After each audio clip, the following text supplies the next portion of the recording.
বন্ধুরা, আমি এখন যে জায়গায় দাঁড়িয়ে আছি এটা হচ্ছে অনেক বড় একটা ধান ক্ষেত। তো দেখতে পাচ্ছেন অনেক বড় জমির উপরে ধান চাষ করা হয়েছে। এই যে এত বড় বড় ধান ক্ষেত, এই যে এই সাইডে আপনারা একটু ঘুরিয়ে দেখায়, এই যে পিছনে দেখেন, এটা কিন্তু বিশাল বড় এরিয়া, অনেক বড় এরিয়া। এখানে প্রায় কয়েকশো একর জমির উপরে ধান চাষ করা হয়েছে। ঠিক এভাবে বাংলাদেশের কিন্তু বিভিন্ন জায়গায় অনেক বড় বড় ধান ক্ষেত আছে, যেখানে কৃষকরা অনেক পরিশ্রম করে, কষ্ট করে এগুলো তৈরি করে। তো যারা এরকম পরিশ্রম করে চাষ করে তাদেরকে কখনো ছোট চোখে দেখবেন না, তাদেরকে সবসময় ভালোবাসা দিবেন। এবং কি আমাদের গ্রামেও এরকম অনেক জমি চাষ করে আমাদের আদিবাসী যারা চাকমা আছে বা মারমা, বিভিন্ন সম্প্রদায়ের যারা মানুষ আছে, প্রত্যেকে কিন্তু এরকম পরিশ্রম করে চাষ করে আয় রোজগার করে এবং তারা কিন্তু আমাদের দেশের জন্য এই কাজগুলো করতেছে। তো সেজন্য আমরা কখনোই তাদেরকে ছোটো চোখে দেখবো না, এমনকি তাদেরকে আমরা সবসময় উৎসাহ দেব। আমার বাড়িতেও কিন্তু বা আপনার বাড়িতেও কিন্তু প্রত্যেকের বাড়িতে কিন্তু এরকম কৃষক আছে যারা এরকম ধান চাষ করতেছে এবং আপনাদেরকে খাওয়াচ্ছে, পড়াচ্ছে। তো সেজন্য সবার অবদান কখনো ভুলে যাবার নয়। এত বড় জমির উপরে যে এখানে ধান চাষ করছে, মানে কৃষকরা যে কষ্ট করে এগুলো ফসল তৈরি করে, এটা সত্যি মানে অসাধারণ বলতে হবে।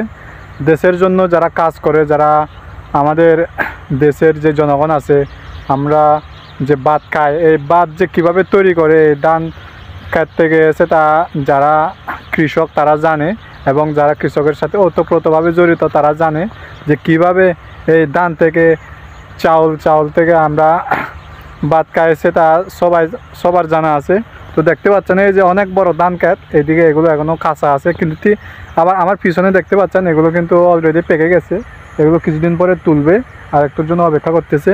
এই যে দেখতে পাচ্ছেন এই যে ধান, আসলে এই ধান হচ্ছে খুবই গুরুত্বপূর্ণ একটা বিষয়।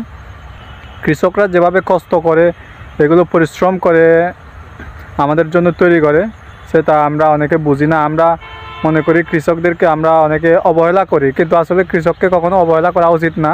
কারণ তারা যদি কষ্ট না করতো তাহলে আমরা যে সকাল বিকাল ভাত খাই বা বিভিন্ন কিছু খাই, ফলমূল, সবগুলো তারা কিন্তু কষ্ট করে তৈরি করে। ঠিক তেমনি আমাদের বাংলাদেশে কিন্তু একটা কথা আছে, ভাতে ভাত।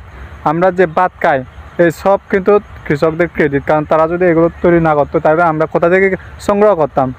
আমরা সংগ্রহ করি তাদের কাছ থেকে। তাই তো ঠিক তেমনি এই যে ধান ক্ষেতগুলো দেখেন, কত বড় বড় ধান ক্ষেত, এগুলো কিন্তু কৃষকরা অনেক কষ্ট করে পরিশ্রম করে তৈরি করেছে। তো আমাদের সেই অবদানগুলো ভুলে গেলে চলবে না। আমাদের সবসময় তাদের উপর ভালোবাসা প্রকাশ করতে হবে, তাদেরকে আমাদের উৎসাহ দিতে হবে। কারণ তারা যেভাবে এভাবে কষ্ট করে পরিশ্রম করতেছে, সেভাবে যদি পরিশ্রম করে তাহলে আমাদেরকে তারা আরও অনেক কিছু উপহার দিতে পারবে। সেজন্য তাদের পাশে আমাদেরকে দাঁড়িয়ে তাদেরকে সহযোগিতা করা প্রয়োজন এবং কি আমাদের তাদেরকে উৎসাহ দেওয়া প্রয়োজন। তো সবাই ভালো থাকবেন। আজকের ভিডিওটি এই পর্যন্ত।